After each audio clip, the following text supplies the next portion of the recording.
dans nos perspectives, dans nos obligations, nous avons parlé de redynamiser l'économie française. Alors, c'est de loin le problème le plus complexe.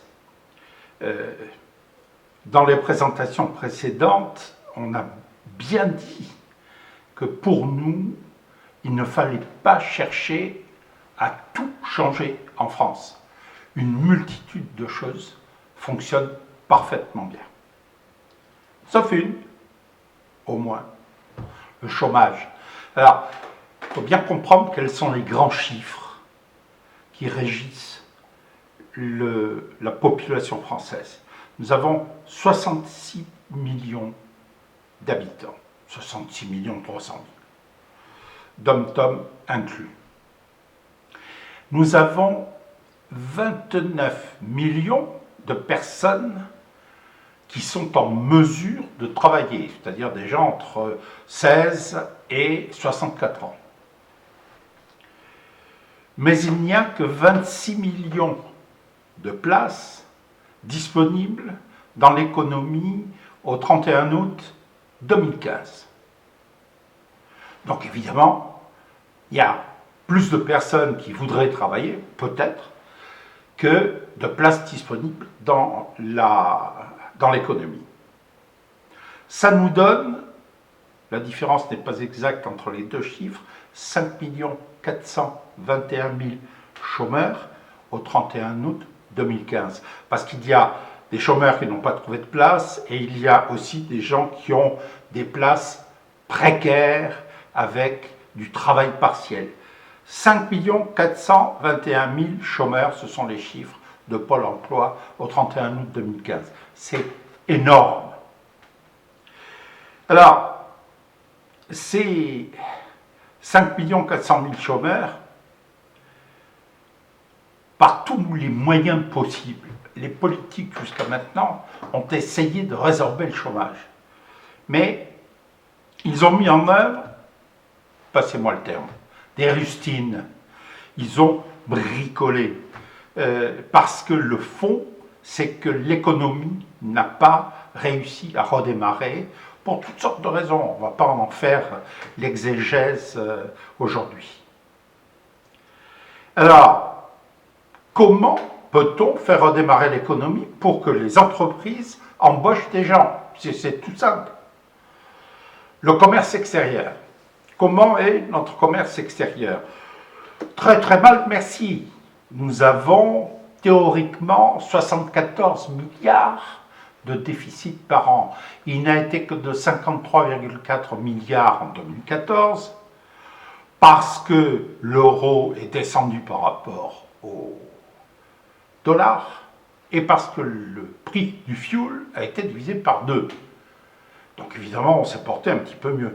On a quand même 54 milliards de déficit commercial du commerce extérieur. Et comme ça dure depuis une bonne dizaine d'années, on n'est pas prêt à voir le commerce extérieur rétablir l'économie française. Ensuite, nous avons une inflation qui est autour de 1%. On a une progression des chiffres d'affaires du PIB qui est de l'ordre de 1,5%. C'est-à-dire que là non plus, on ne peut pas attendre de solution, parce que pour faire redémarrer vraiment une économie, il faut dépasser les 1,5% de progression. Donc ce n'est pas l'inflation ni le progrès du PIB qui vont contribuer à redresser la France. Je suis chef d'entreprise. Une entreprise qui a des difficultés, on la sauve de l'intérieur. Ce n'est pas en faisant la course sur le marché qu'on arrive à sauver une entreprise. Je pense, je prétends et j'affirme que c'est la même chose pour un État. Il faut dynamiser l'économie par le marché intérieur si on veut sortir de la spirale destructrice dans laquelle nous sommes rentrés.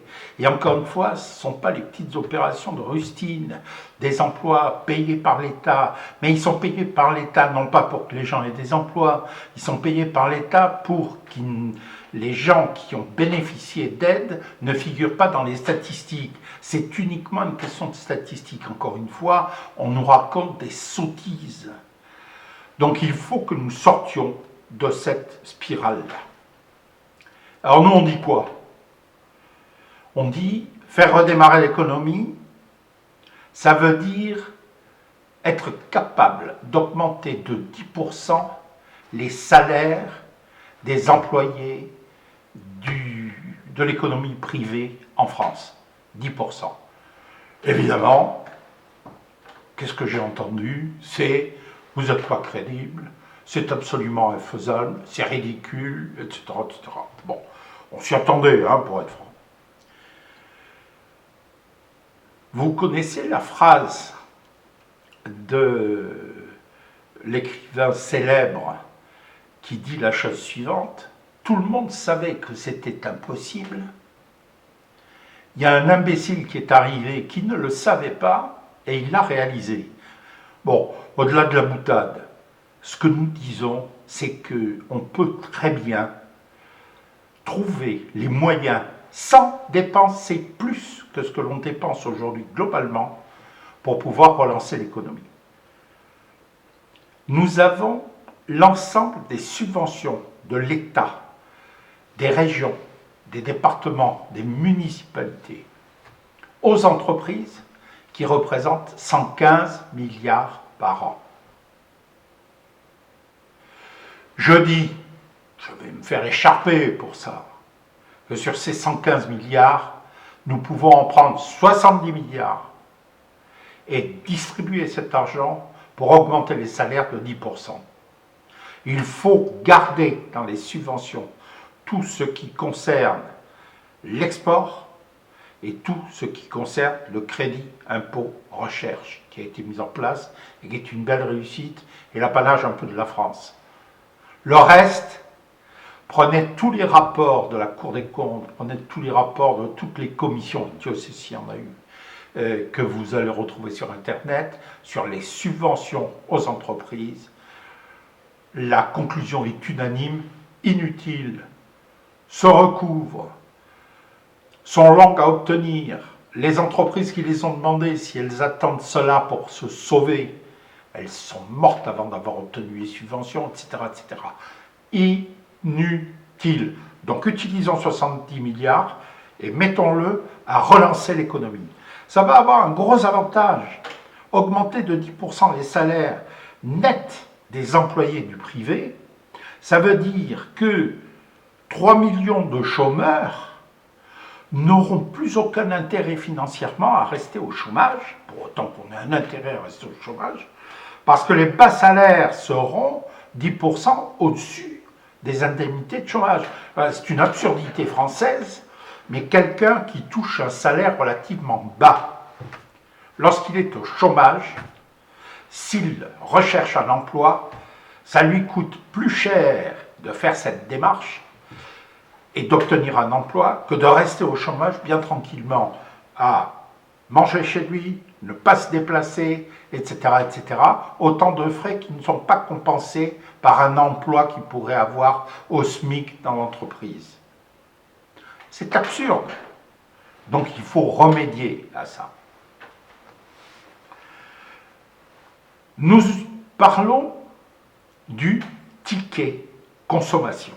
Le ticket consommation, c'est le moyen pour payer aux salariés du privé les 10% de salaire supplémentaire qu'ils vont toucher. On ne va pas leur donner en liquide, on leur donne un ticket comme on a aujourd'hui le ticket restaurant, on a le ticket consommation, le ticket restaurant il est cofinancé par l'employé et par l'employeur, le ticket consommation il est financé exclusivement par la reversion, le changement de destination de subventions aux entreprises. Eh bien, la meilleure subvention que l'on puisse donner à une entreprise, c'est de lui donner un marché pérenne. Un marché qui représente 10% TTC de progression du chiffre d'affaires potentiel des entreprises françaises sur le marché français. C'est ça qui est remarquable. Le ticket consommation qui correspond à cette augmentation, ce n'est pas du liquide, c'est un moyen d'aller dans des magasins de proximité dans des boutiques de moins de 400 mètres carrés. Je suis navré pour la grande distribution, mais il faut profiter de cette augmentation de salaire pour redynamiser complètement l'économie locale, les petits magasins, les magasins de proximité, les marchés, les agriculteurs, les petites coopératives, etc. etc. Ensuite, nous disons qu'il doit y avoir des mesures d'accompagnement. Les mesures d'accompagnement, c'est la modification du taux de charge sociale patronale sur la qualification des salariés. Aujourd'hui, globalement, lorsqu'un employé touche en brut 100, il coûte 159 à l'entreprise. C'est gigantesque, mais c'est comme ça. La France a privilégié la protection sociale à la compétitivité commerciale. On paye aujourd'hui, mais c'est un avantage que les Français ont et qu'ils ne sont pas prêts de perdre. Donc il faut aménager ça. Par contre, le taux de charge sociale doit être indexé à la compétence. Nous disons, il existe la qualification ROM des collaborateurs. Eh bien, en fonction de chaque qualification, il faut qu'il y ait un taux de charge. L'employé, le technicien de surface, comme on dit aujourd'hui, qui gagne le SMIC, eh bien, il doit avoir des charges sociales maximales de 15%. Par contre, un ingénieur de très haut niveau, on peut très bien lui mettre des charges sociales de 50%, ça ne pose aucun problème, et qui pourront être rémunérés. La seconde modification fondamentale qu'il faut faire de toute urgence, c'est le taux de TVA. Vous vous rendez compte que nous avons 3 ou 4 taux de TVA en France, et nous pensons, nous, qu'on pourrait multiplier avec l'informatique et avec les moyens qui existent aujourd'hui, on peut multiplier ces taux de TVA. Il y a une codification qui existe, elle est gérée par un organisme qui s'appelle GS1 en France. On a une codification de tous les produits et services commercialisés, indexion de taux de TVA sur les produits et services. Vous voulez vous acheter une voiture de 280 chevaux, voiture de course, un coupé, etc., etc., vous avez les moyens, vous aurez 60% de taux de TVA. Vous voulez acheter du beurre pour vos enfants, vous aurez un taux réduit de 3%. Vous voulez acheter un médicament, vous aurez un taux réduit de 2,5%, c'est déjà le cas aujourd'hui, etc., etc. Il faut recréer une échelle complète des taux de la TVA. Parler de la fiscalité, évidemment, c'est diminuer la fiscalité des familles, ben ça veut dire que ces 10% par exemple, supplémentaires dont nous parlons, ne doivent pas être fiscalisés. Et de même, il faut réduire la fiscalité des entreprises. C'est absurde de mettre un taux de fiscalisation des résultats des entreprises élevé. Quand on compare avec certains pays européens, on se rend compte que des pays qui ont un taux d'impôt sur les sociétés qui est la moitié du nôtre encaissent plus d'argent que nous. Et le pays est plus petit. C'est ridicule, c'est absurde. C'est un moyen de faire peur aux entreprises qui voudraient s'installer en France. Il y a aussi le guichet unique. Nous disons qu'il est absurde que tous les chefs d'entreprise, que ce soit des auto-entrepreneurs, des grosses boîtes, passent un temps fou chaque mois à remplir des formulaires pour 10 structures différentes, 15 structures différentes. Vous savez qu'on considère grosso modo dans une grande entreprise, dans une PME, que préparer les documents pour les administrations, ça représente plus de 300 heures de travail par an. C'est énorme. Alors mettez-vous à la place du petit entrepreneur, passe son temps à remplir des formulaires les uns derrière les autres. Toutes les administrations françaises ont transformé les entrepreneurs français en secrétaires. Il faut mettre fin à ça. Donc nous disons, et je ne vais pas rentrer dans les détails, il faut un guichet unique. On met un chiffre ou 2 ou 3 au début du mois et c'est fini, on ne s'en occupe plus. On a un montant à payer, on fait un virement, après les systèmes informatiques peuvent se débrouiller. Ça, sous le contrôle des chambres de commerce d'industrie. Avec l'aide de la Caisse des dépôts, ça peut permettre d'améliorer de façon considérable les résultats de l'économie, parce qu'aujourd'hui, la seule chose que l'on constate, c'est qu'un patron de PME, il n'a plus de banquier. Globalement, il n'a plus de banquier. À moins d'avoir mis en caution sa maison, celle de sa grand-mère, les biens de son oncle, etc., il n'a plus de concours bancaire. Eh bien, il faut qu'on redonne du concours bancaire, il faut qu'on redonne de la trésorerie au quotidien.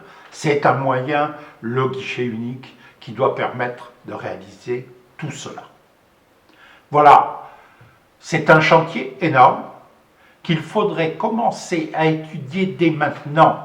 Nous avons donné les grandes lignes, il faut le faire en détail, il faut se mettre à travailler tout de suite pour qu'après les législatives de 2017, nous puissions immédiatement mettre en application ces recommandations.